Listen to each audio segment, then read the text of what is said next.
Olá, boa tarde a todos. Eu sou a Júlia Carlito, graduanda do quinto período de enfermagem da Escola de Enfermagem Ana Nery, da UFRJ, e discente do projeto de extensão As Pessoas com Albinismo e o Direito à Saúde. E nós estamos aqui e vamos dar continuidade ao nosso primeiro seminário, cujo tema é Visibilidade e Protagonismo das Pessoas com Albinismo no Brasil. Nesse sentido, daremos início à nossa segunda mesa do dia, com o tema Albinismo e Produção do Conhecimento. Cumprimento aqui a mesa presente, na coordenação do projeto de extensão e representando a Escola de Enfermagem Ana Nery, do UFRJ, Nereida. Nereida Palco, seja bem-vinda. Representando a IF Baiano, Rafaela Magalhães. Seja muito bem-vinda, Rafaela. Representando Albinos do nosso Nordeste, seja bem-vinda, Solange Araújo. E representando a UERJ, Tatiana Moreira, seja muito bem-vinda. Bom, passo a palavra agora para a primeira palestrante, que terá 15 minutos, assim como as demais, para a apresentação. E lembrando que todos vocês podem fazer perguntas no chat e a gente vai reservar os 20 minutos finais da transmissão para respondê-las, tá? O link para emissão dos certificados, que posteriormente serão mandados por e-mail, vai estar disponível na descrição da live e também no nosso chat. Provavelmente no finalzinho, juntamente com as perguntas, ok? Tatiana, pode começar. Boa tarde. Primeiro, agradecer, né, a oportunidade de estar aqui, agradecer à organização, ao grupo de extensão, né, coordenado pela Nereida, Júlia pela mediação, saudar minhas companheiras de mesa, Nereida, Rafaela, Solange. Só corrigir que eu não estou mais na UERJ, eu terminei o mestrado no ano passado, mas sou mestre em Políticas Públicas e Informação Humana pelo UERJ e psicóloga, atualmente concursada no Tribunal de Justiça do Rio de Janeiro. Bom, e na minha fala, eu vou abordar a questão da produção do conhecimento no que se refere à produção de subjetividade. Então, a primeira coisa, né, que eu acho que a gente tem que pensar é que produzir conhecimento sobre nós é uma forma de, de perceber que não há uma única forma de definir o ser albino. A escritora nigeriana Chimamanda Adichie nos fala do perigo da história única. Ela conta como foi importante entender que muitas pessoas entendem o continente africano a partir de uma narrativa única de pobreza, doenças e desumanização. Ao ler o texto dela, comparo as narrativas que são feitas sobre pessoas albinas. A quantidade de crenças, estigmas, desconhecimentos que aparecem em discursos, desde pessoas sem escolaridade até profissionais pós-graduados. A autora indica que o poder é uma forma de estabelecer uma história única, não como a, não como a história daquela pessoa ou grupo, mas como a história definitiva. Ela ressalta ainda que os estereótipos abrangem parte de um todo, mas acabam sendo utilizados como se definissem o todo. Assim como o questionamento. Quais histórias têm sido contadas sobre as pessoas albinas? Quais as produções de conhecimento têm sido realizadas? Onde tem estado o poder de contar nossas histórias? Dessa forma, analiso que é necessário produzir conhecimento das diversas formas que sejam possíveis. Dados estatísticos, pesquisas de ciências biológicas, ciências da saúde, ciências humanas, mídias sociais, coletivos e movimentos sociais. Paralisar em uma única disciplina ou um único campo de conhecimento cria narrativas que tentam dar padrões definitivos. O albinismo envolve questões diversas. referente à saúde, à educação, aos estudos sobre deficiência visual, a estigmas sociais, genética, questões raciais, dentre outras. É um universo muito, muito além do azinho azinho que a gente aprende na escola. É necessário produzir conhecimento para que a baixa visão não seja confundida com falta de capacidade. Para que os médicos, professores, familiares e sociedade em geral possam compreender que a visão subnormal requer recursos auxiliares, mas não incapacita. Aliás, o que exclui e promove falta de acessibilidade é o capacitismo, termo que define a segregação das pessoas com deficiência a partir da hierarquização dos corpos e suas funcionalidades. O modelo social da deficiência avançou em relação ao modelo biomédico. Entretanto, ainda nos deparamos com práticas capacitistas, com materiais escolares sem fonte ampliada, falta de preocupação com contraste em textos e mídias, postos de trabalho com materiais ampliados e protegidos do sol, meios de transporte e repartição pública com letreiros grandes ou com referências audiovisuais. Esses são alguns exemplos da falta de preocupação com a diversidade de acesso, que historicamente tem dado prioridade a formas consideradas normais de contato e inserção social. Por vezes acreditamos que devemos nos desdobrar para conseguir ler ou realizar determinada tarefa, nos culpando e nos achando incapazes de exercer alguma função, quando na verdade não nos é dado ferramentas de acesso. Uma escola, por exemplo, não tem que atender somente quem tem 100% da visão. Deve estar atenta à diversidade e dar possibilidade para que os alunos acessem o conteúdo. Essa crença que a incapacidade é nossa se torna uma ferida na construção da nossa subjetividade, com consequências que afetam a autoconfiança, o autoamor e as relações interpessoais. Por muito tempo, me sentia mal por não conseguir ler algum material. Agora, simplesmente entendo que determinada mídia não é acessível. O capacitismo é causado por quem não promove acessibilidade, não por quem não consegue acessar. É necessário produzir conhecimentos sobre albinismo e relações raciais. Há famílias que não compreendem o nascimento de uma criança albina.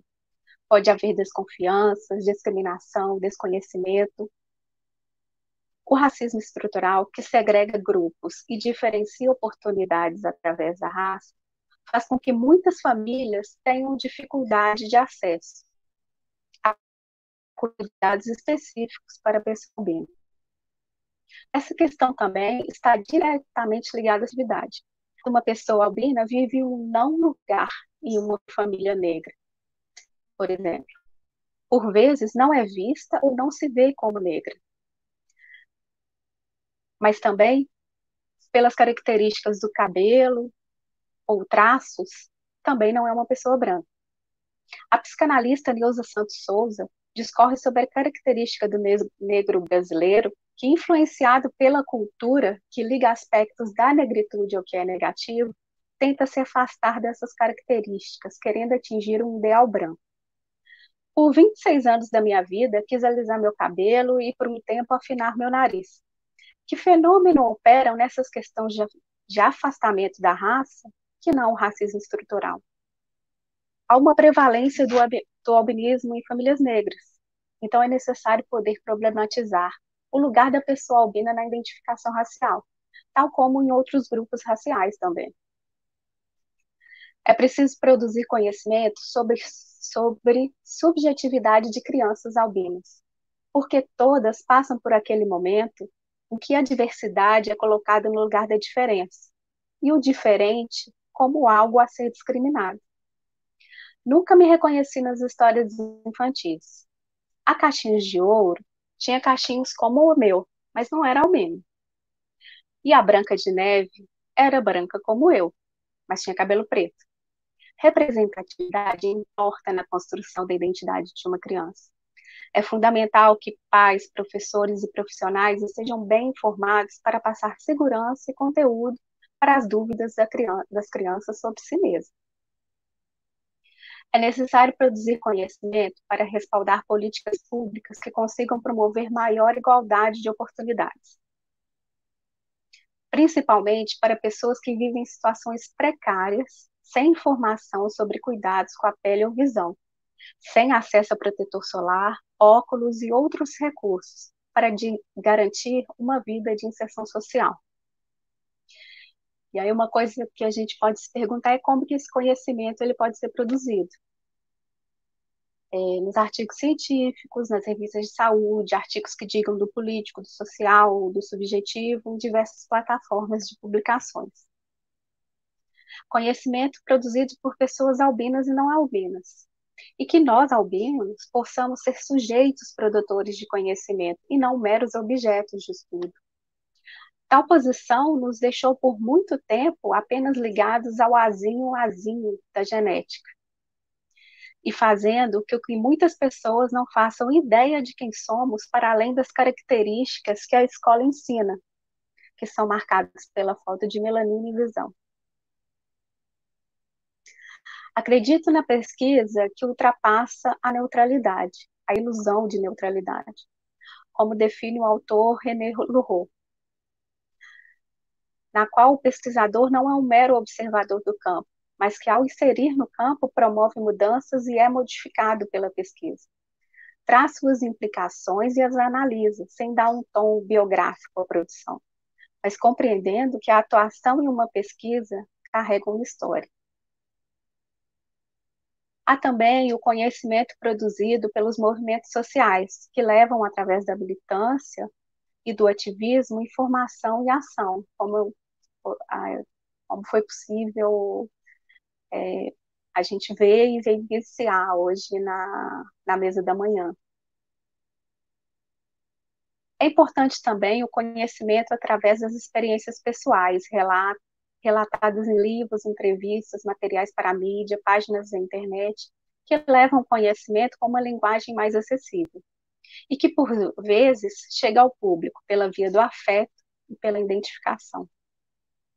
É fundamental reconhecer também o desejo e a competência de uma pessoa albina, que não necessariamente tenha que pesquisar ou produzir sobre albinismo, mas sobre qualquer assunto que lhe motive a investigar.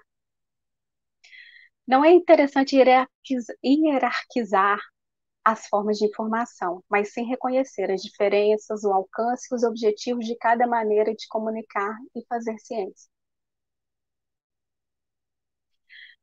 É necessário produzir conhecimento para que olhares e falas de discriminação, piedade, estigmas, falsas crenças sejam substituídos por olhares e falas de reconhecimento das particularidades e também das potencialidades, para que haja entendimento que limitações não tornam o indivíduo capaz e não o define como um todo.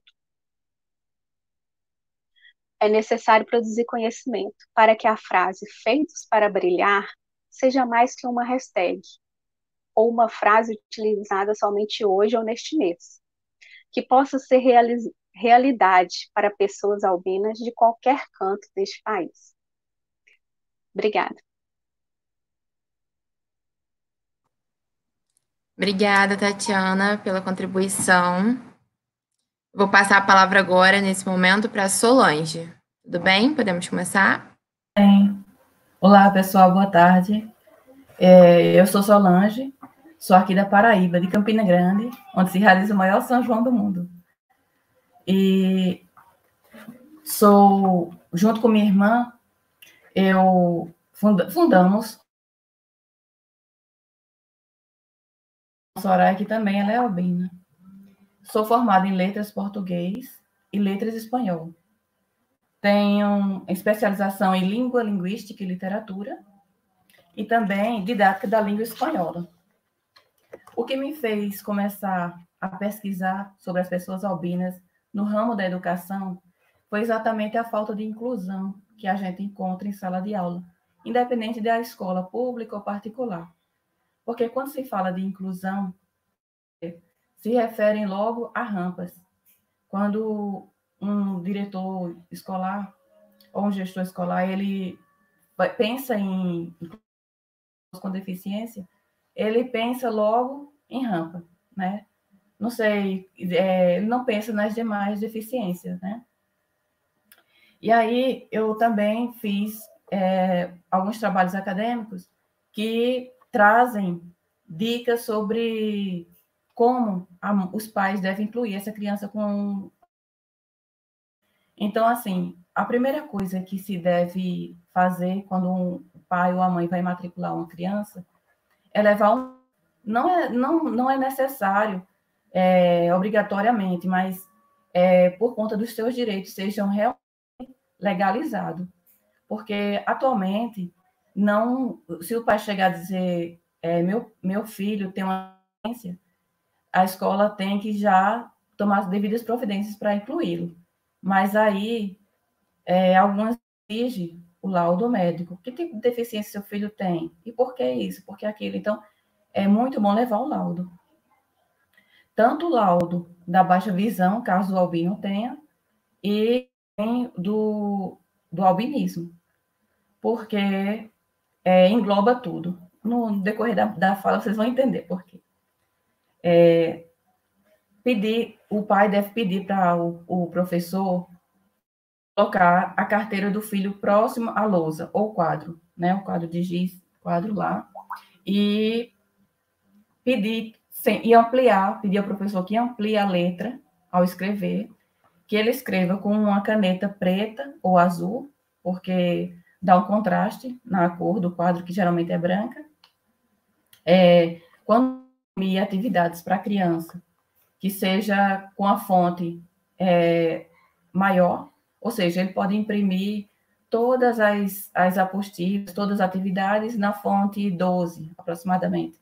E a da pessoa com albinismo e baixa visão, colocar no tamanho 18, 16. O aluno, conversando com o aluno, ele vai informar a melhor fonte. E, de preferência, em folha, como se fosse folha reciclável, porque diminui o impacto para a visão. Também, de preferência, em negrito, porque também ajuda bastante. E isso tudo em relação à visão. Mas a cor da pele. Então, a maioria das salas de aula é muito claro o ambiente, tem muitas janelas.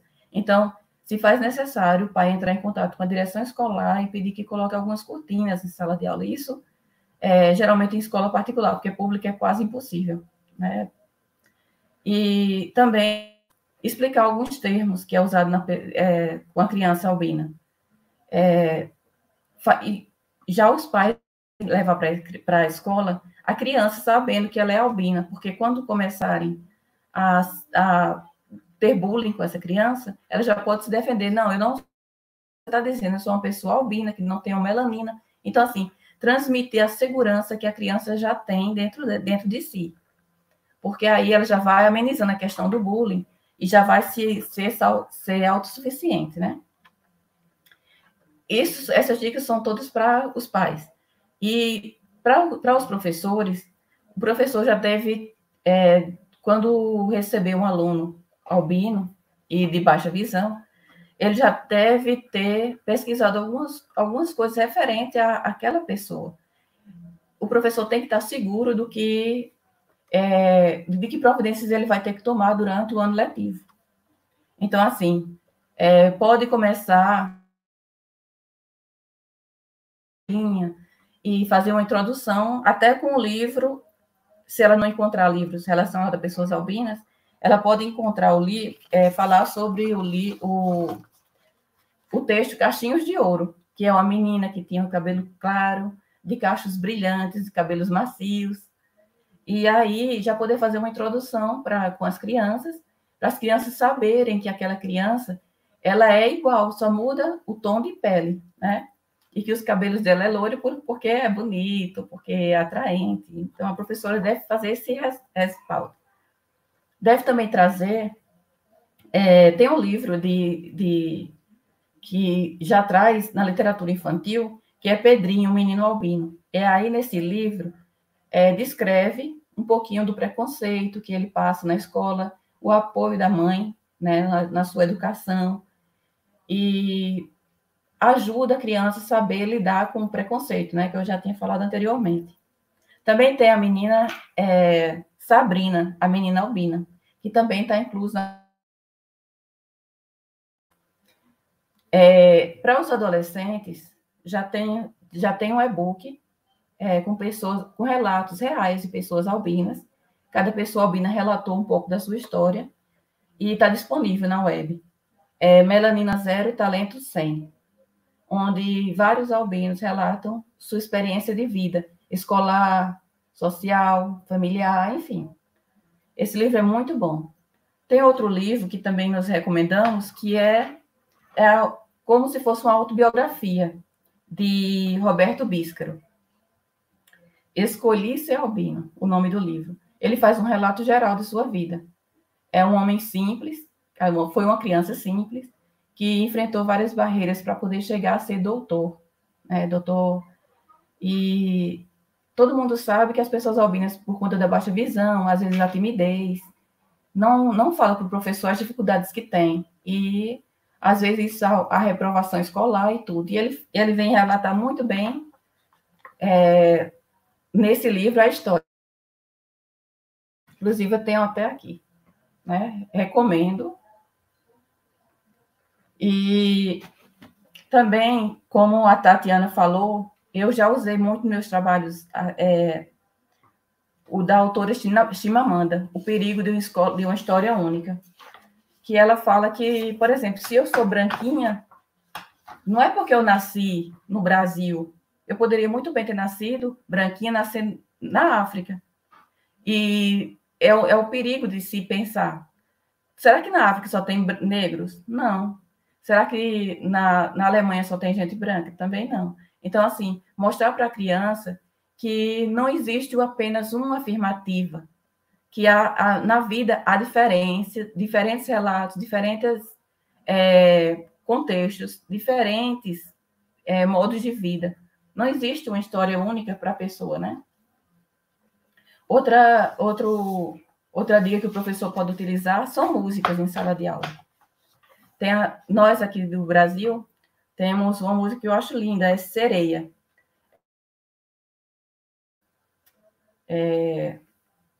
Ela é de Lulu Santos, com composição de Nelson Mota. O nome da música é Sereia, que fala, clara como a luz do sol, sereia no horizonte, né? E é muito linda. Então, o professor pode utilizar essa música para começar a introduzir o tema albinismo, incluir a criança albina na sala de aula. E também nós temos já um rap do músico Gaspar. O nome da música é Albino na Rima. É muito bom. Ele, nessas rimas, ele já relata um pouquinho da sua história e que não tem... mora numa comunidade simples e que não são só os negros, só a pessoa negra que tem esse talento de fazer essa rima, né? Ele mostra também que as pessoas albinas também têm esse talento. Também eu coloco nos meus trabalhos filmes, eu dou dicas de filme. Um filme que eu recomendo, que eu acho bárbaro, é Mãos que tinha miopia muito séria, enfrentou várias dificuldades, né? Tirava nota baixa porque as pessoas não entendiam que ele era uma pessoa sábia, mas as pessoas pensavam que ele não tinha inteligência. Ele repetiu de ano e depois eles descobrem que a criança tem baixa visão, aliás, miopia, e aí ele começa a tirar notas boas, a desenvolver, ler bastante e se tornou um médico cirurgião, neurocirurgião. Muito bom, ele é renomeado no mundo todo, né? Outra, para criança, eu podia também citar Piratas Piradas. Esses piratas é muito interessante. Tem um albino lá no navio do pirata que ele é um pouco excluído. Mas, na verdade, ele que dá todas as dicas para o pirata pegar os outros navios, como arrecadar os ouros que encontra nos outros navios, tudo, a inteligência é dele. Dá muita dica. Então, Piratas Pirados é muito bom, é uma excelente dica. Outro desenho muito bom para as crianças é Outback, eu acho que é assim a pronúncia, Uma Galera Animal. Ele é de 2013. Mostra a história de um gorila, de um urso koala, que ele é discriminado, eles colocam primeiro ele no circo para servir de zoação. E aí, depois ele vai para a floresta, conhece outros urso koala e começa a desenvolver a sua inteligência ao ponto de salvar toda a tribo que estava lá. E ele namora com a menina mais desejada e mais bonita da tribo, né? E terminam felizes. Então, assim, esses trabalhos fazem com que são meios que conduzem o professor em sala de aula a trabalhar com a pessoa albina e com que existe em pouca quantidade, mas existem albinos que não têm baixa visão. E todos esses trabalhos acadêmicos que eu relatei pode ser encontrado, já está todo disponível, ele tem relatos para professores, tem relatos para os pais e para os próprios alunos conhecerem mais as pessoas albinas e também como lidar com eles, né? Porque não é preciso... porque ser diferente é normal, mas ser diferente também precisa uma inclusão, precisa o conhecimento, né? O preconceito só existe porque as pessoas não têm esse conceito prévio das pessoas, do que eles discriminam. Então, os trabalhos acadêmicos vou citar alguns que eu fiz, é a autoaceitação no cotidiano dos filhos da Lua, uma análise do diferente, na obra de Roberto Bíscaro. Outro trabalho que eu fiz foi, junto com a minha amiga Alessandra, que é uma pessoa negra, nós fizemos um trabalho para mostrar as diferenças e as semelhanças entre a pessoa negra e a pessoa albina. Então, em relação ao preconceito, foi muito semelhante. O preconceito que ela sofre como pessoa negra e o que eu já sofri como uma albina são muito semelhantes, né? Até os apelidos. Com ela chama Nega Tizil, comigo Galega Sarará, né? Então, assim, existem muitas semelhanças e diferenças. E o nome do título é A Intertextualidade em Preto e Branco, Semelhanças e Diferenças entre Raças Genuinamente Opostas. Outro trabalho também que eu fiz para ajudar no sociocognitivo foi em relação ao sociocognitivo, porque não basta só você dar meios comuns para a criança lidar em sala de aula, ela tem que também estar bem psicologicamente. Então, o trabalho que eu fiz é inclusão de pessoas albinas no contexto cotidiano do sociocognitivo. Esses trabalhos eles estão todos no blog Albinos do Nosso Nordeste e também no site da editora Realize. E é isso, assim, foi o que eu pude passar para vocês, resumidamente. Se quem tiver alguma dúvida, alguma coisa, no final, pode perguntar. Fiquem dispostos, fiquem disponíveis. Obrigada. Obrigada, Solange. Antes de passar a palavra para a Rafaela, eu gostaria que você repetisse o nome do filme indicado. Tá bom. Falhou um pouco a chamada. Sim, Mãos Talentosas. Tá ótimo, Mãos então. Talentosas. Obrigada. Por nada. Obrigada pela sua fala. Vou passar agora para a Rafaela. Olá, boa tarde a todos e todas que estão nos vendo nessa tarde. Antes de começar, assim, toda e qualquer apresentação, eu gosto de falar um pouco de mim, né? Do meu lugar no mundo. Então, eu sou uma mulher com albinismo, eu sou uma pessoa com visão subnormal, do tipo deficiência visual. Então, a gente sabe que o leque das deficiências, ele é muito diverso, e dentro da diversidade dele, na deficiência visual, existe o que a gente chama de visão subnormal ou baixa visão, que é o tipo de deficiência que acomete a maioria das pessoas com albinismo, e eu me incluo nela. Eu sou uma mulher que carrego na minha história, na minha trajetória, fortemente a negritude. Então, eu venho de uma família negra, eu constituí uma família negra, e as temáticas de raça e racismo, elas atravessam a minha história. E é importante pontuar isso, principalmente na atualidade, onde a gente tem percebido aí o aumento da visibilidade dos protestos, tanto internacionalmente quanto no Brasil, contra o racismo. E a Tati também já trouxe essa provocação, e acho que a gente pode deixar para conversar sobre isso de forma mais profunda um pouco adiante. Mas por que é importante falar desse meu lugar no mundo, né? Porque tudo que eu escrevo, penso, produzo é atravessado por esse lugar. Então, toda a minha reflexão que eu vou trazer hoje, a minha fala, ela tem muito mais perguntas do que respostas, ela é marcada por esses lugares que eu ocupo no mundo. E aí quero falar também da enorme felicidade que é participar desse evento, participar dessa mesa. Acho que cada vez é mais necessário e fundamental que nos tornemos, né, protagonistas das nossas narrativas e das nossas histórias de vida, e não apenas objetos, e acho que isso só acontece quando a gente consegue falar sobre a gente. Então, é muito importante estar numa mesa onde nós, pessoas com albinismo, conseguimos falar e problematizar essa temática. Eu sei que o caminho, ele é muito longo, mas são passos como esse que fazem com que a gente caminhe mais longe. E eu sempre acho que quando a gente caminha junto, a gente caminha mais longe ainda.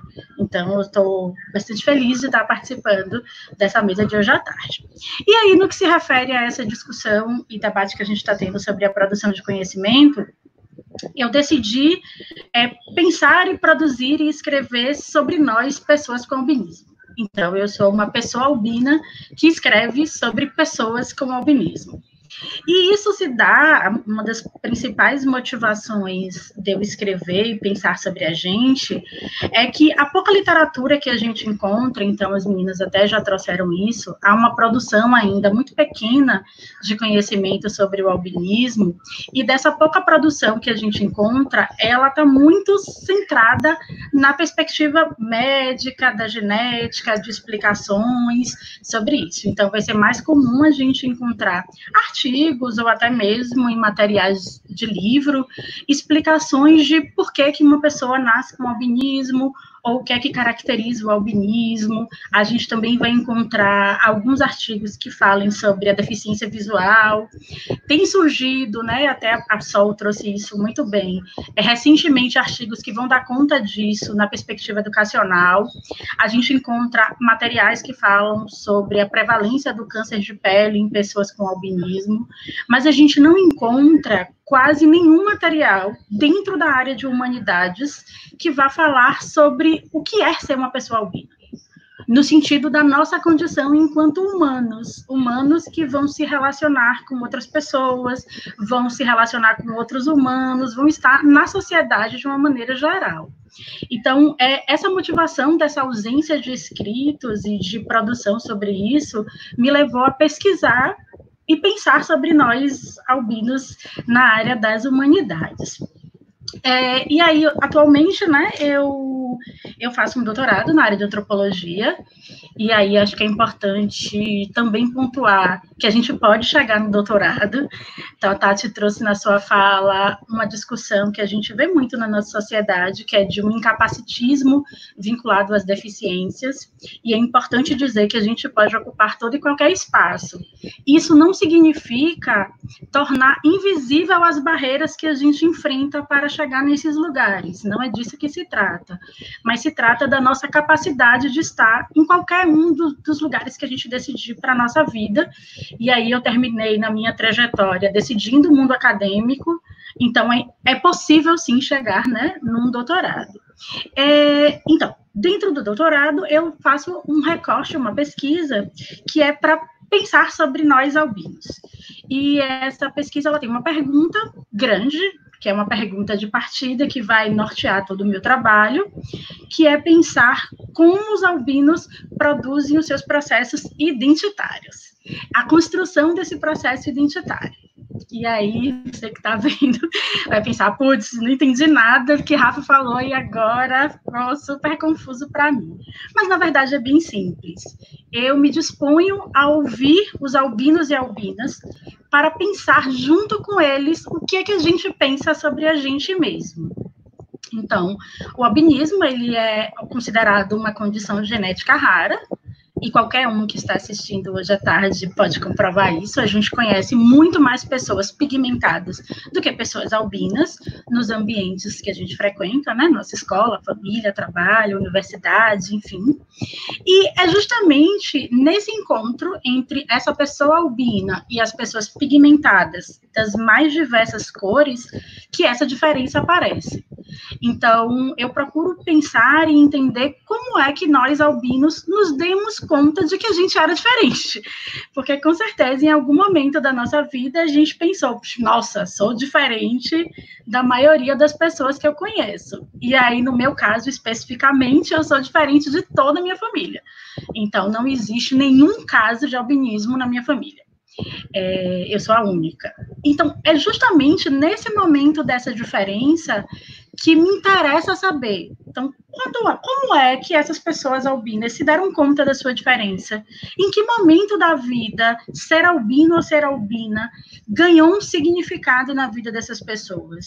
Então, como as pessoas entenderam esse processo, como elas perceberam essa diferença e o significado que isso trouxe para a vida delas, para a vida do dia a dia, para a vida cotidiana.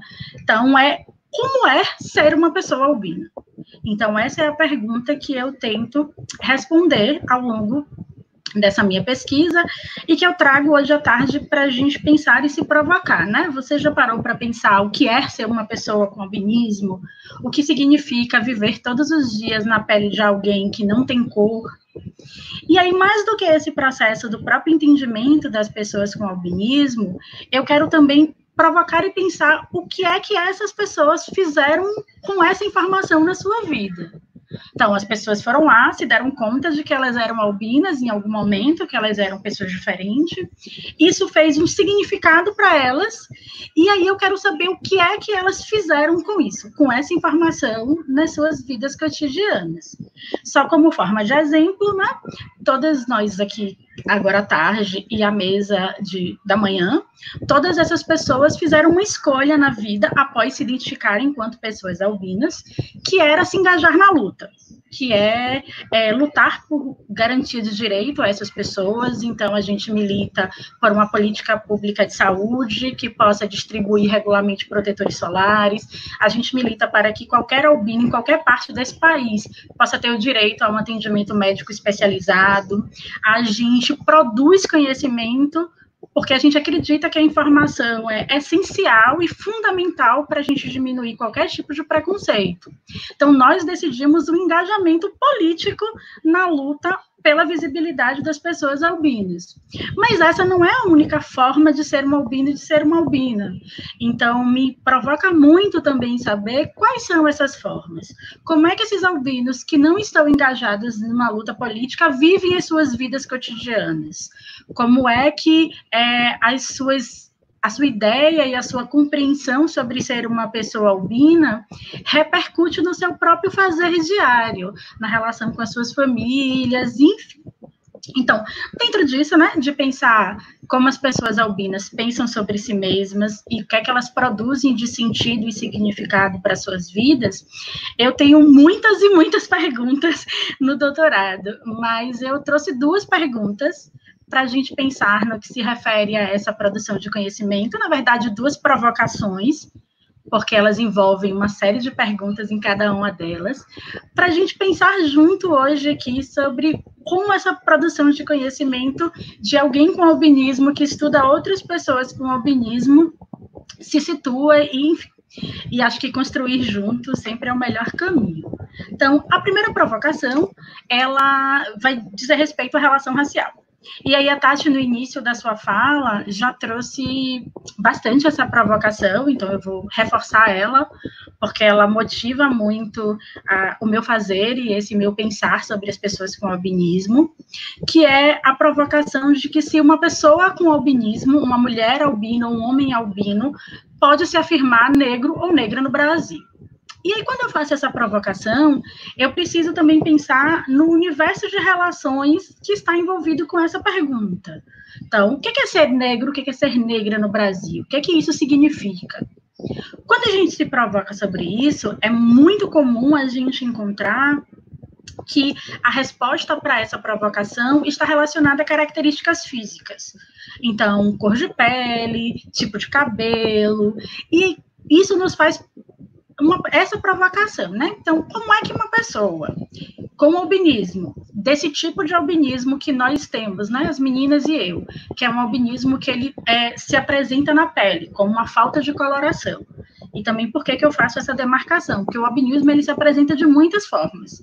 Então, dessa forma que ele se apresenta como uma ausência de pigmentação na pele, e que nós vamos associar muito mais comum a essa falta de cor de uma pessoa albina com uma pele que a gente considera branca do que com um tom de pele que a gente considera preto, como esse albino e essa albina podem se afirmar negros ou portadores de negritude.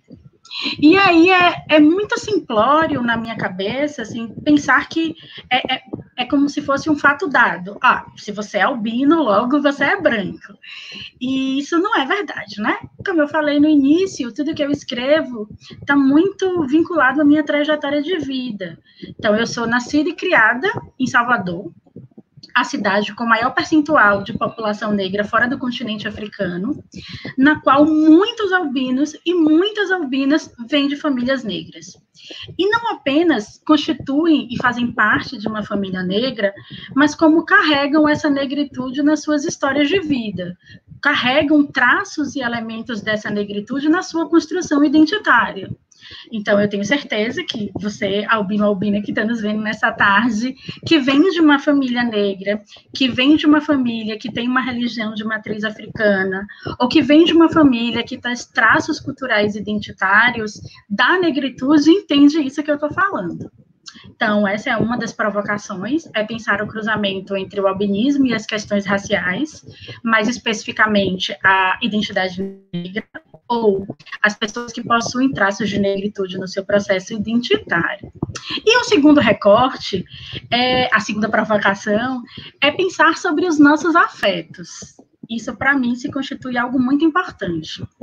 É pensar como nós, pessoas com albinismo, construímos as nossas afetividades. Existe um certo exotismo que a sociedade impõe sobre a gente, então é muito comum a gente ouvir, você tem uma beleza diferente, né? Você tem uma beleza muito exótica, ou então você é tão bonita que, nem parece uma albina. Como é que esse imaginário que se tem em torno do que o albinismo representa afeta os nossos sentimentos? Então, eu me provoco também a pensar como os albinos constituem as suas relações. Então, a gente só se relaciona com pessoas albinas, a gente se relaciona também com pessoas pigmentadas. Como é que essa construção afetiva e de uma sociedade que nos invisibiliza tanto, né, dialoga e conversa com os nossos interiores, dialoga e conversa com os nossos sentimentos e como a gente constrói essas relações afetivas. E aí é importante também pensar que o albinismo e viver sendo uma pessoa albina é estar num universo de muitas ausências. Então, a gente tem uma ausência muito grande de informações sobre a nossa própria condição. Então, hoje no Brasil, a gente não sabe a quantidade de albinas que existem, e isso é um empecilho muito grande para pensar em construção de políticas públicas. A gente vive uma ausência de representatividade, então a gente tem pouquíssimas figuras públicas que são albinas, que estão nos meios de comunicação, que estão divulgando uma imagem do que é ser uma pessoa com albinismo. E aí, dentro desse universo de muita ausência, é também negado aos albinos, por um lado, afirmar a sua identidade racial, caso ela exista, e por outro lado, é negado também a gente falar sobre os nossos afetos. Então, essa invisibilidade e essa ausência impedem que a gente fale sobre a gente mesmo, sobre como é a nossa vida, como é a condição cotidiana. Então, dentro desse processo de produzir conhecimento sobre o albinismo, eu decidi produzir conhecimento com os albinos. Então, para mim, não fazia nenhum sentido pensar nisso sem estar nessa relação de troca. Então, é ouvindo a história dessas pessoas, é ouvindo as suas trajetórias de vida, é aprendendo junto que eu compartilho e produzo esse tipo de conhecimento. E aí, no momento que eu faço uma decisão política de levar isso para dentro da universidade, de levar isso para dentro de um departamento de antropologia que, por exemplo, nunca havia discutido sobre albinismo, é no sentido de dar uma visibilidade, assim, dialogar e mostrar para pessoas que nunca ouviram falar sobre albinismo que a gente existe e que a gente tem formas de nos relacionarmos e que a gente pensa sobre a nossa existência no mundo e que a gente tem um lugar nessa sociedade. Então, a minha produção, ela tem um papel político de dar visibilidade a isso, ao falar sobre esse tema, ao refletir sobre ele, e ela tem um papel, e aí, pessoal, de construir coletivamente. Então, é isso. Acho que eu fico aí à disposição para o bate-papo e outras dúvidas e questões. Bom, Rafaela, muito obrigada pelas suas colocações, de extrema importância. Vamos a um comunicado. O link para a emissão do certificado já está disponível tanto no chat quanto na descrição do nosso vídeo, mas a gente foi informado de que as perguntas estão duplicadas. Bom, a gente pede desculpa, mas não há problema. Por favor, que vocês preencham as 2 perguntas. Mesmo duplicado o formulário para emissão do certificado, a gente pede, por favor, que vocês preencham o certificado todo. Então, todas as lacunas a serem preenchidas, todas as perguntas, mesmo que duplicadas, tá? Os certificados, tanto da manhã quanto da tarde, vão ser enviados por e-mail, pelo e-mail que vocês informaram no link dos certificados. Tudo bem? Vamos agora... Vou passar a palavra para a Nereida. Tudo bem? Pode começar? Olá, boa tarde. É um momento de muita celebração. A gente conseguiu, em tempos de pandemia, realizar, né, essa atividade. Eu sou Nereida, sou mãe da Cacau desde 2010 e sou coordenadora do projeto de extensão que está realizando esse nosso encontro, né? Mas não sou coordenadora sozinha, né? E isso eu acho que já diz muito do que é que essa mesa aqui está trabalhando hoje e o que é a proposta do próprio projeto, né? Trabalhar coletivamente, trabalhar no sentido de que o conhecimento é produzido por todos, numa relação de alteridade, faz com que eu não seja... eu posso ser coordenadora formal institucional, mas eu sou membro do coletivo como todos, e eu sou portadora como todos desse lugar de fala e desse lugar de produção, né? E por que eu estou colocando isso? Eu me aproximo da temática do albinismo, enfermeira, professora da UFRJ, quando viro mãe da Cacau, né, em 2010. E naquele momento, 10 anos atrás, queria saber o que a gente tinha de produção, como é que eu vou criar minha filha, né, cuidado com a pele, porque esse conhecimento acadêmico que foi apresentado aqui, ele não dizia do cotidiano, do como é que é botar a criança para correr na pracinha, em que horas, se o que a gente aprendeu era que tinha que tomar sol até as 10 horas da manhã, né? Então, como é que a gente faz isso? E eu fui procurar justamente essa conversa, que é da produção da vida. E essa não tinha, e ainda tem muito pouco, né, nas publicações, mesmo nos blogs, mesmo nos livros. A gente não encontra essas questões publicizadas. Agora está um pouco mais, né? Porque agora a gente tem Instagram, tem Facebook, tem as lives, isso daí vai ganhando um outro contorno. E naquele momento eu precisei de um lugar instituído para conseguir acessar, porque tudo que eu queria era conversar com as mães que eu soube que estavam lá dentro do Instituto Benjamin Constant. Mas quando me apresentei como mãe, eu não pude estar lá. porque foi vetada a minha entrada, já que minha filha não era paciente da unidade. Então, já que tinham instituído para dar conta disso, peguei meu crachá de docente com a minha Minerva amada e fiz um projeto de pesquisa. E assim eu consegui falar de mãe para mãe, consegui discutir, me aproximar e ver essas questões. Em 2012, por conta, né, desse movimento que é essa opção política, né, e ética também, que a própria Rafaela coloca, e eu passo a fazer essa opção, fui à Bahia, né, no evento que teve lá em Salvador, da APALBA, que é a Associação, né, das Pessoas com Albinismo da Bahia, junto à Secretaria de Estado de Saúde, e voltei de lá muito motivada, porque a ideia era fazer uma associação no Rio de Janeiro. E, como a gente não conseguiu viabilizar isso, mais uma vez a gente criou o espaço institucional da universidade para dialogar com a sociedade, né?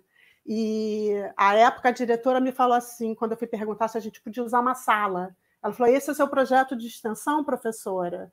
E, rapidamente, ele virou. Mas ele só foi possível porque as pessoas e o coletivo estavam envolvidos em que ele virasse.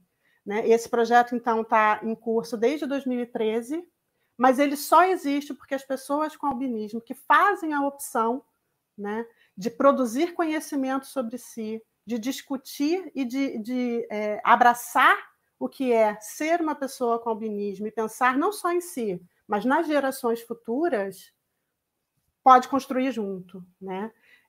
Eu vejo a fala da Rafaela, da Tatiana, da Solange, de tantas outras pessoas, e penso quanto a vida da Cacau pode ser mais fácil quando a gente produz conhecimento coletivamente, onde várias matrizes, né, que não é a ciência régia, né, daquele artigo da plataforma apenas, mas é o conhecimento que atravessa, onde não é dissociado a ideia de ser investigado e ser investigador.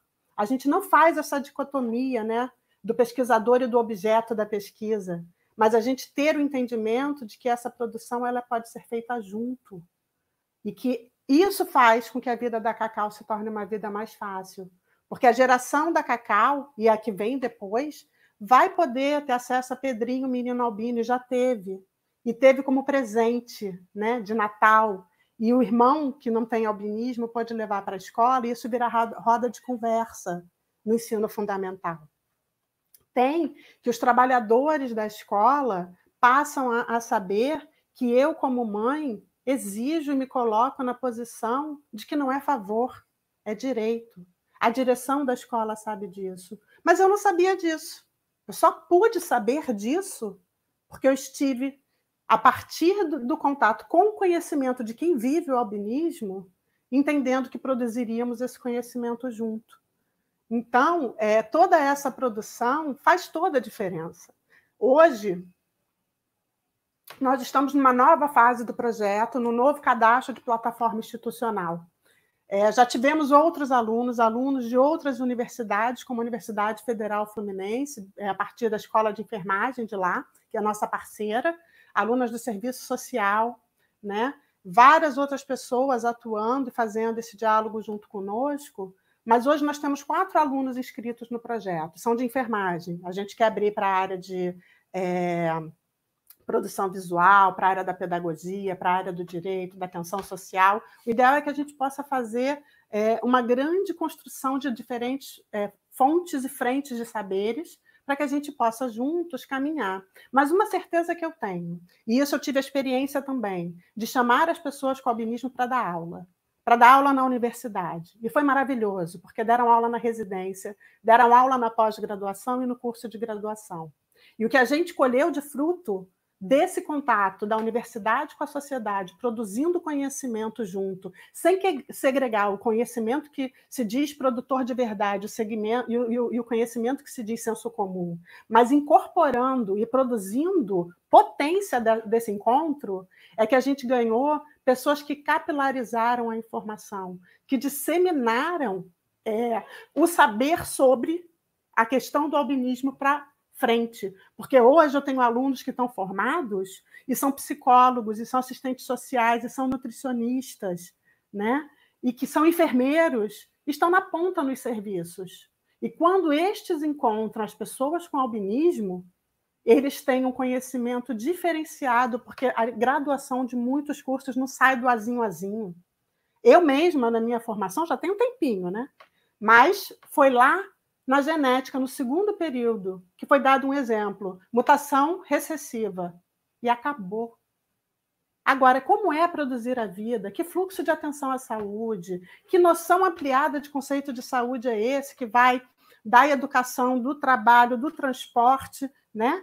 Do estado de bem-estar social, para entender que saúde é esse complexo ampliado? Isso eu vim aprender com as pessoas com albinismo. E isso muda a posição em relação a cacau.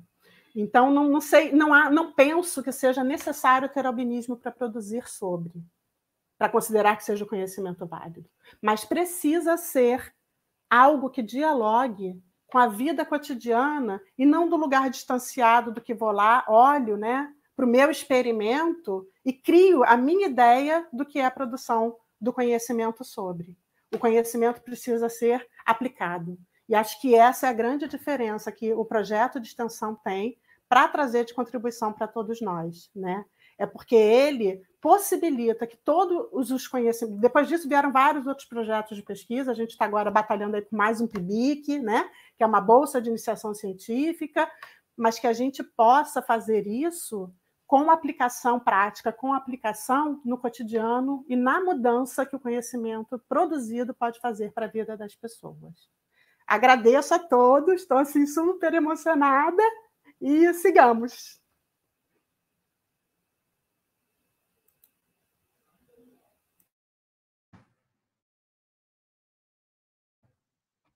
Obrigada, professora, coordenadora do nosso projeto de extensão. Obrigada pela sua fala. Vamos abrir, então, para perguntas, ok? Já temos uma aqui. Abre aspas. Incrível a fala da Rafaela. Gostaria de saber se as pessoas pretas albinas têm direito à cor de PPI, preto, pardo, indígena. Fecha aspas.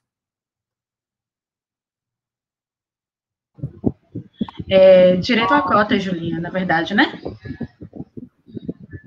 Isso. Tá. Se ninguém quiser falar, eu respondo logo primeiro. Eu ouço muito essa pergunta, quase todas as vezes que eu vou fazer uma discussão sobre albinismo em espaços públicos.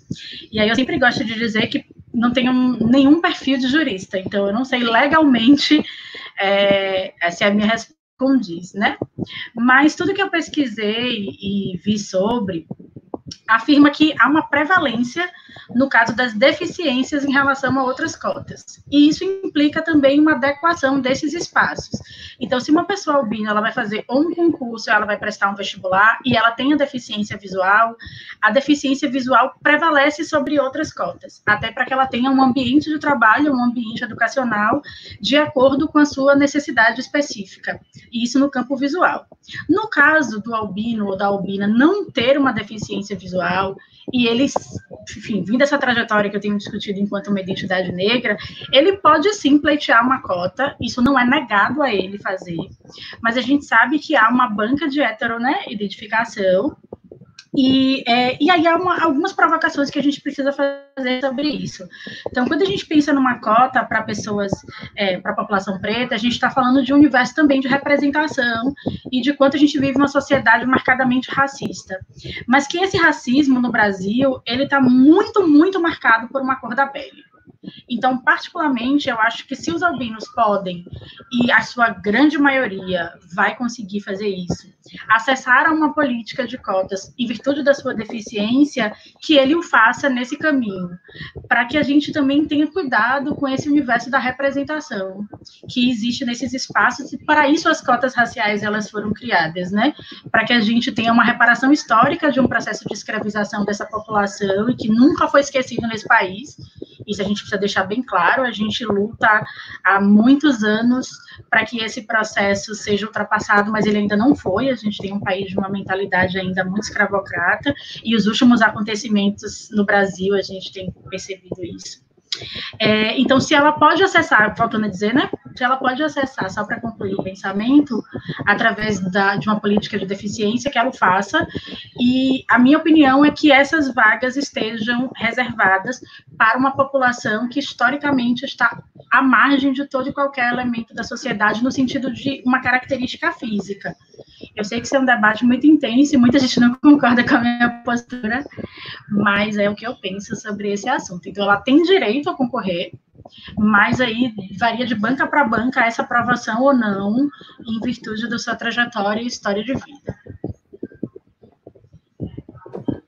Obrigada, Rafaela, pelo esclarecimento. Vamos à segunda pergunta. Abre aspas. Sou professor e pesquisador sobre as pessoas albinas, não sou albino e tenho escutado muito sobre o lugar de fala. Como vocês veem as pesquisas feitas por pessoas que não são albinas? Fecha aspas.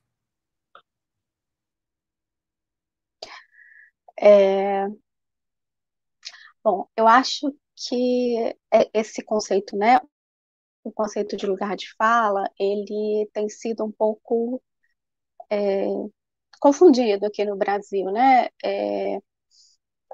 Na verdade, esse conceito acabou tomando as redes sociais de uma maneira que cada um entende de um jeito, né? Mas o lugar de fala, ele fala... lugar de fala é ótimo. Esse conceito, ele vai dizer de vozes que historicamente foram silenciadas e que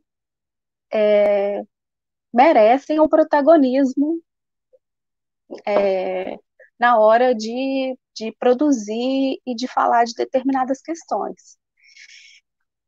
Então, não quer dizer que uma pessoa que não pertence a determinado grupo não possa falar, né, não possa produzir conhecimento.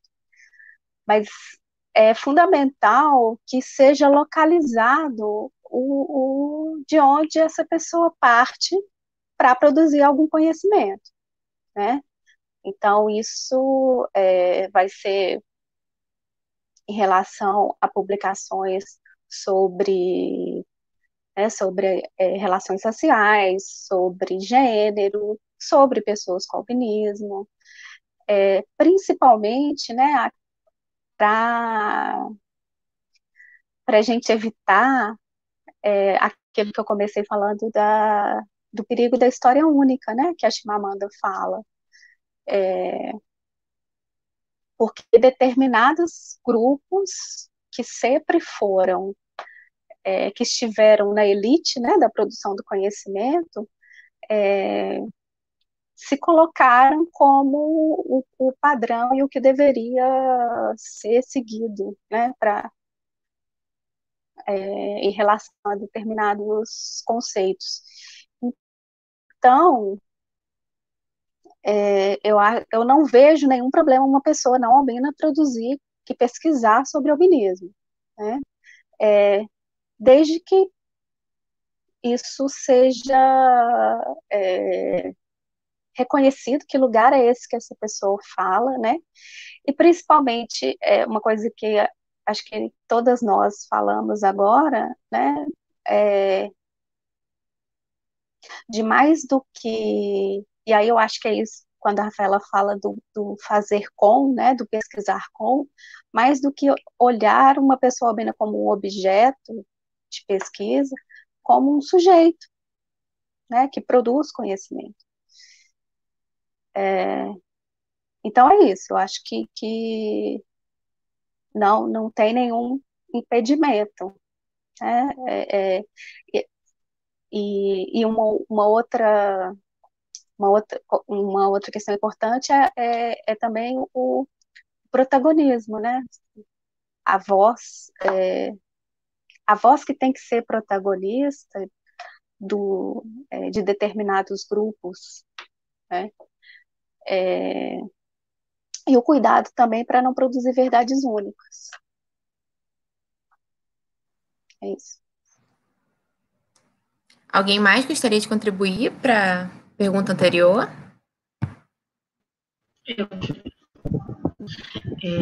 Eu acho que a Neide, na fala dela, ela dar uma resposta muito boa para isso. Acho que, obviamente, não precisa ser albino para produzir sobre albinismo, mas eu acho que Tati também, e acho que é isso, né, a postura que todas nós adotamos nas nossas escolhas políticas, é esse produzir com. Acho que há uma falsa ideia que o lugar de fala bloqueia outras falas que não da experiência, e o conceito, na verdade, não trata disso. Ele vai dizer que há uma infinidade de produção, de maneiras de se produzir conhecimento, e que a experiência é um agregador a essa forma de pensar, a uma forma de produzir conhecimento. Então, a experiência, ela não é a única maneira de eu falar sobre um assunto, né? Ela vai contribuir para o que eu vou produzir sobre isso. Então, só na complementação, acho que quanto mais pessoas estiverem escrevendo e produzindo sobre o albinismo, é muito melhor para uma questão de visibilidade, mas desde que essa produção seja um partilhar junto, seja um compartilhar com, seja um respeito à história de vida e a essa experiência. E aí Tati troca num ponto que eu não preciso acrescentar nada, acho que ela já falou tudo, desse protagonismo também, né? Quem é que vai estar à frente desse albinismo?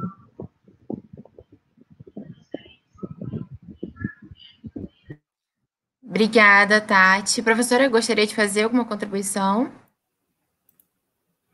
Acho que vale a gente rememorar um pouco como é que essa mesa veio parar aqui, né? A gente estava querendo conversar um pouquinho no grupo, né? E aí, vamos fazer alguma coisa para o dia 13, como é que vai ser, pandemia, tal. Não, vamos fazer live. E vamos falar de quê? E nisso surgiu a situação que os alunos estão vivendo agora, né? De fazer uma revisão integrativa. Então qual é o recorte, qual é o descritor? Vai usar a palavra-chave ou descritor? E aí isso suscitou para a gente a escassez de produção, né? Com estes descritores nas plataformas e nas publicações com qualis de pesquisa, e, por outro lado, deu visibilidade ao tanto de produção que tem e que não está nessas plataformas indexadas. E isso gerou o movimento da gente estar aqui conversando hoje. Não é uma ou outra coisa, um certo e um errado, um com valor e um sem valor, mas o quanto o conhecimento, que é diferente da informação, né, ele pode ter essa amplitude e essa possibilidade de penetração. E uma coisa não precisa ser excludente da outra. Essa produção de conhecimento e dos saberes, elas são complementares, elas são enriquecedoras e elas são para serem partilhadas. Óbvio que se eu procuro uma revista, como aconteceu de ter necessidade, que vai falar da especificidade de um olhar do oftalmo, né, do oftalmo, ou da dermato, ou da genética sobre determinado assunto, vai ser um perfil de produção daquele conhecimento. Mas não tem menos valor, no sentido, né, da amplitude que isso tem, do que, por exemplo, o relato da experiência da pessoa que viveu aquela condição no cotidiano. Então, não é que é uma coisa ou outra coisa, é o quanto que a gente pode fazer o encontro de toda a produção e numa linguagem que a gente possa conversar desde o acadêmico até a qualquer pessoa que possa acessar aquele conteúdo.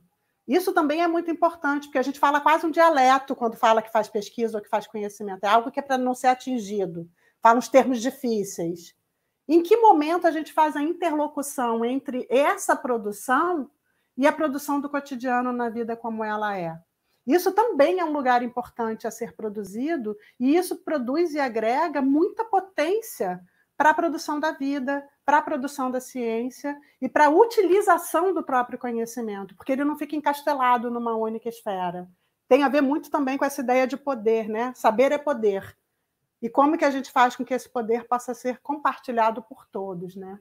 Então, acho que esse é um lugar importante que a gente precisa pensar, construir e não segregar, mas sim somar na produção de conhecimento. E aí, vocês sabem disso, né, Júlia? Quantos artigos a gente achou? Acho que 10. Isso que a gente contou com TCC e com tese sobre os descritores que nós localizamos, num recorte de tempo. Então, o que é que nós temos mesmo de enfrentamentos, e quanto mais pessoas com compromisso, melhor, né? Isso aí.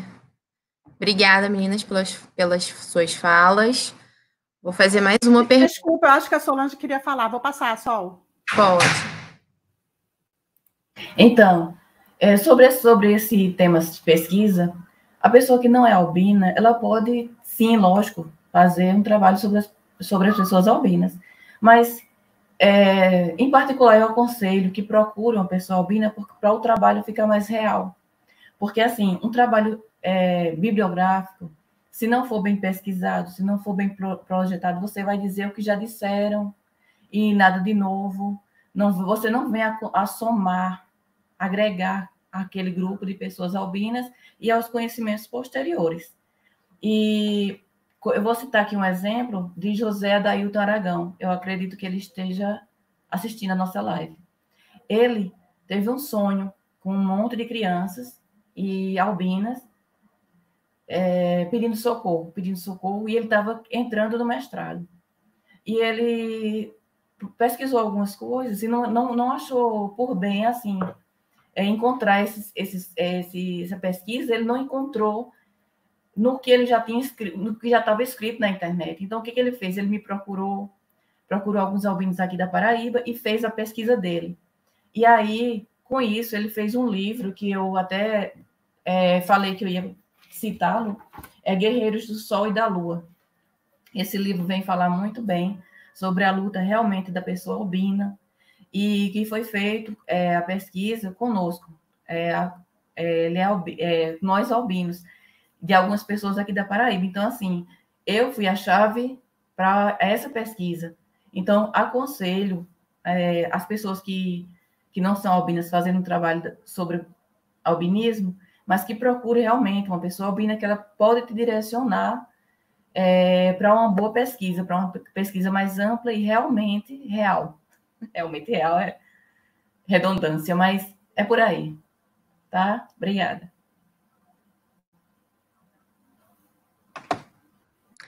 Obrigada, Sol. Vamos para a última pergunta, tá? Abre aspas, para a Rafaela. Nos censos demográficos, não fazem registros de pessoas albinas? Fecha aspas. Estou com a torcida organizada aí. Na verdade, não tem isso no censo. O censo ele vai buscar através de estatísticas sobre deficiência. Então, esse censo que é a da pesquisa mais ampla populacional, tá? Porque a gente sabe que as pesquisas do censo têm uma série de recortes. Mas essa que é de amostragem domiciliar, que é a pesquisa mais conhecida e divulgada, não. Então, não tem nenhuma pergunta ou nada que se remeta às pessoas com albinismo, apenas perguntas sobre deficiência, e dentro da deficiência você apenas assinala se é deficiência física, auditiva, se é deficiência visual. E isso, inclusive, é uma grande luta. Então, na mesa da manhã, o Joselito, que é o representante da Palma, falou muito bem sobre isso. Isso é uma grande luta do movimento, porque sem um indicador, sem um dado real, é impossível pensar em políticas públicas no Brasil. Não é impossível pensar, né? É impossível fazer com que as políticas públicas aconteçam, porque a gente sabe que as políticas públicas envolvem uma questão orçamentária, federal, estadual e municipal, e aí, sem esse quantitativo de saber quanto cada município tem, quantos albinos e albinas tem em cada município, em cada estado, e, consequentemente, no território nacional, é muito difícil uma projeção de políticas públicas. Então, não existe esse dado, nem através do censo, nem nenhum outro meio, enfim, nenhuma informação. A gente faz algumas estatísticas pautadas nas doenças raras. Então, as doenças de condição genética rara, elas têm uma proporção de 1 para cada 17 mil habitantes, e aí a gente vai fazendo uma proporção para tentar se aproximar de um quantitativo, mas ele não existe.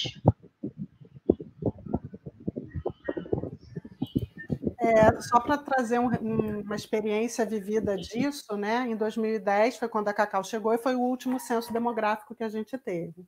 Então, o recenseador bateu na minha porta e falou assim: você é branca, né? Não me deu nem a chance de eu querer dizer qualquer outra coisa. E aí falou assim: e aí, então seus filhos, você tem quantos filhos? 2, então seus filhos são brancos também, que são seus filhos. Quer dizer, não perguntou se tinha a questão, né, do pai ser ou não ser, se meu filho era adotado, era da barriga. Nada disso entrou na cena, era uma coisa do tipo assim, é isso. E também a questão do censo de 2010, ainda nesse aspecto da deficiência, ele foi o primeiro censo que mudou a lógica do preenchimento, porque tinha a ver com a autodeclaração da deficiência. Então, tem uma pressuposição aí de que, primeiro, Eu sei e eu tenho consciência e eu assumo a identidade como uma pessoa com albinismo. Segundo, se tenho visão subnormal, eu assumo, compreendo e tenho uma ideia de que isso é deficiência.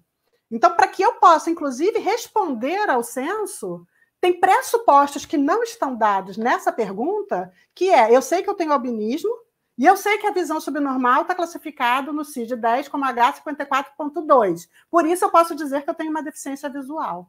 Ou seja, mesmo constando a informação, ainda que ela esteja lá, não necessariamente... Óbvio que vai ser um avanço, não vou discutir isso. Mas ainda temos muito trabalho para que a gente possa identificar essas pessoas no nosso país. Porque tem outras questões, como já foram apontadas, né, pelas demais colegas, que vão fazer parte dessa conjuntura, né? Então, é mais complexo. E em relação às pesquisas que a gente realizou no Serviço de Atenção à Saúde, tanto no Instituto de Referência Nacional de Oncologia, na dermato-oncologia, como em outras áreas da rede de atenção à saúde, não havia a possibilidade do preenchimento de uma pessoa com albinismo. Então, quando a gente fez em 2012 para 2013 a pesquisa no Instituto na área de oncodermatologia, a gente não conseguiu, no levantamento de todos os prontuários de um recorte de tempo, localizar se aquelas pessoas em tratamento, documentalmente, eram pessoas com albinismo. Entretanto, quando a gente perguntava para a equipe de trabalhadores, a resposta era: tem seu fulano, dona Beltrana, seu ciclano, N pessoas. E a entrada pelo sistema de regulação na instituição, pelo CISREG, vinha como câncer de cabeça e pescoço, câncer do abdômen, câncer, enfim. E aí, internamente, elas eram referenciadas para a oncodermatologia sem esse campo. Então, pessoas, naquele momento, estavam sendo tratadas e acompanhadas, mas sem a identificação se eram pessoas com albinismo ou não. Então, a gente ainda tem no próprio campo da produção, né, do cuidado em saúde, discussões e avanços para a gente poder produzir esses indicadores e dar o panorama geral nacional que a gente tem em relação a isso. Alguém mais gostaria de acrescentar alguma coisa, fazer uma contribuição?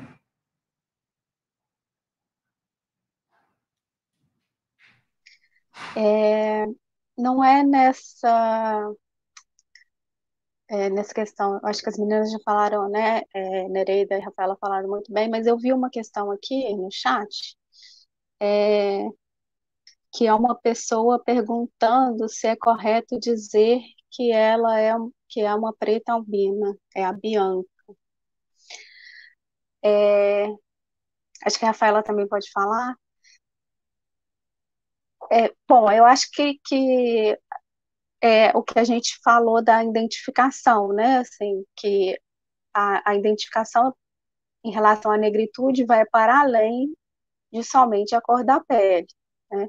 Eu vou lá pessoalmente, eu me identifico como uma mulher negra albina, e eu acho que é político, é muito importante essa identificação, porque a negação da raça fez parte da minha vida por muitos anos, né? Acho que a maior parte da minha vida, e isso é uma negação que é histórica no país. Muitas pessoas negras acabam negando, né, a sua negritude. Então, eu acho que é político eu poder dizer, me reconhecer como uma mulher negra albina. Considerando, né, até o que a Rafaela chamou bem a atenção, eu não sofro esse racismo cotidiano, né, ofensas racistas e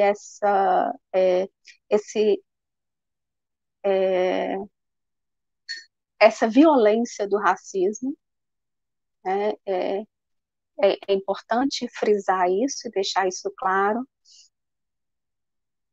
mas eu tenho a minha descendência, eu tenho traços e carrego comigo a ancestralidade, e por isso eu reivindico esse lugar da negritude, mas com essa ressalva importante de não sofrer a violência do racismo.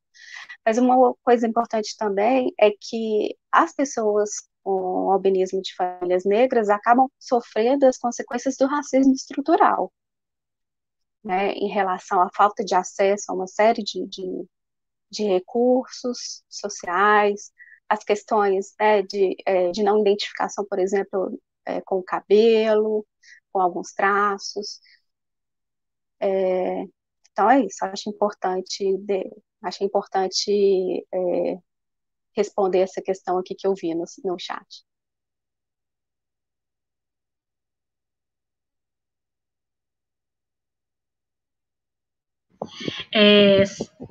Acho que aí daria um tema, né, tardes inteiros de um seminário. É o que a gente tem se debruçado muito para investigar, entender, e acho que essa é uma pergunta muito importante. Eu comecei a minha pesquisa de doutorado afirmando essa ideia de uma identidade negra, ou seja, a pessoa albina poderia afirmar que eu sou uma albina negra ou uma negra albina. Ou, é isso, uma negra albina ou uma albina negra, né? Depender do contexto, porque até a ordem, ela tem um sentido de representação. Só que, no entanto, no desenrolar da pesquisa, eu fui aprofundando uma série de questionamentos, junto, inclusive, com outras pessoas militantes do movimento negro, ativistas, pessoas panafricanistas, que trazem toda uma discussão sobre ancestralidade africana e tal. E aí, já nesse meio do percurso, eu tenho preferido, e aí é uma escolha mesmo, adotar a ideia de negritude, não a marcação de ser uma pessoa negra. Por conta disso do que eu já falei anteriormente, que Tati trouxe muito bem, a questão da raça no Brasil, ela está intimamente relacionada ao racismo, e aí se afirmar negro e negro no Brasil é estar dentro de um estado que violenta essas pessoas de todas as formas, e a gente já sabe. Então, eu tenho feito essa opção metodológica de me referir aos albinos que afirmam identidade racial, nessa perspectiva de identidade negra, como pessoas que têm uma negritude na sua identidade. E ela tem me deixado mais confortável, porque ela ressalta essa perspectiva da ancestralidade, de uma identidade, e faz essa marcação de que nós não somos, enquanto pessoas albinas, atingidos pela violência do racismo, mas somos, sim, atingidos por uma série de outras violências. Inclusive, eu defendo que a inexistência de dados que tratem sobre o albinismo é um reflexo do racismo estrutural, porque a gente sabe já que o albinismo se caracteriza enquanto uma condição genética mais predominante em famílias negras. Estatisticamente, em outros países se torna bastante evidente, principalmente países do continente africano. Então, essa negação, ou seja, a não existência de dados estatísticos, também está ligado a esse racismo estrutural. Então, eu vou usar uma frase bem chula, assim, me perdoem a franqueza da expressão, se é uma doença de preto, não me importa saber, né? Então, não importa saber quantos albinos tem, de que famílias eles fazem parte. Então, eu também faço essa análise de que a ausência de informação é resultado desse racismo estrutural. E aí eu tentei acompanhar aqui algumas coisas no bate-papo, e tem muita gente provocando sobre deficiência, doença, se é cor, se é deficiência, se é doença, e acho que de manhã rendeu uma conversa muito interessante sobre isso. Acho que a gente não teria um tempo de estar fazendo essa definição assim precisa agora aqui, mas boa parte dos albinos, e existe uma literatura que vai dizer que o albinismo se caracteriza, sim, enquanto uma deficiência visual, porque a maior parte dos albinos apresenta um fundo albinoide no olho, e isso seria um marcador. Então, a maioria das pessoas albinas teriam uma deficiência visual. Não significa dizer que todas. E aí se entra uma outra discussão de como é que o albino vai dizer se a cor dele, então, vai ter, sei lá, uma marcação de cor, se a cor é albino, como é que isso ficaria aí nos formulários e preenchimentos do SUS e de outros censos. Eu acho que deveria entrar enquanto uma categoria que não é nem dentro dessa questão da raça e nem dentro da questão da deficiência. Deveria se entrar como uma outra categoria, até para que fosse possível mapear outras condições genéticas raras. Então, poderia ter, sim, nesses formulários, você é uma pessoa com alguma condição genética rara, e aí a gente sabe que, além do albinismo, existem tantas outras que poderiam entrar nessa categoria.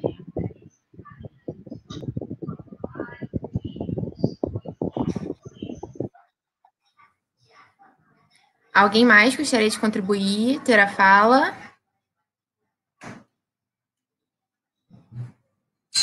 Tudo bem?